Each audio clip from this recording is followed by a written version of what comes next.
How important is it to forgive? I think it's really one of the fundamental things that keep us alive. I mean, forgiveness to me is just overcoming the emotion.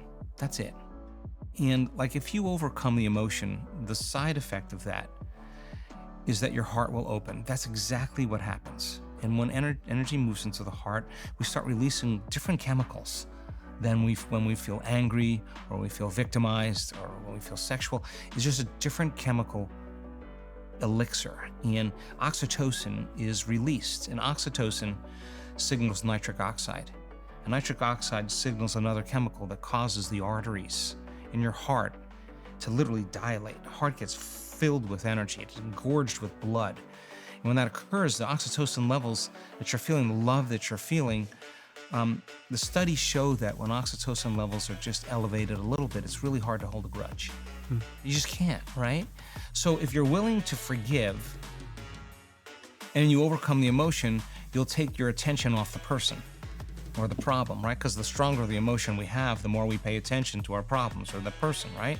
Overcome the emotion, you no longer have your attention on that person. And in a sense, you're taking energy and you're calling it back to you, right? So you're building your own field.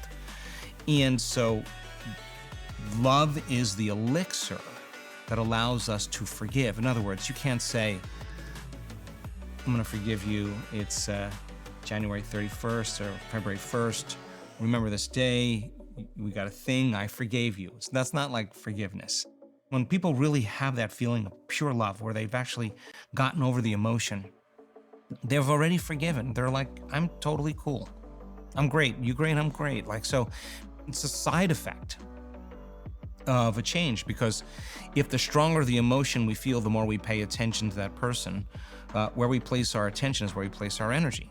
Okay, overcome the emotion, you no longer have your attention on that person, you're calling energy back to you and you're building your own field. And there's energy now to heal, there's energy now to create, there's energy now for the mystical experience.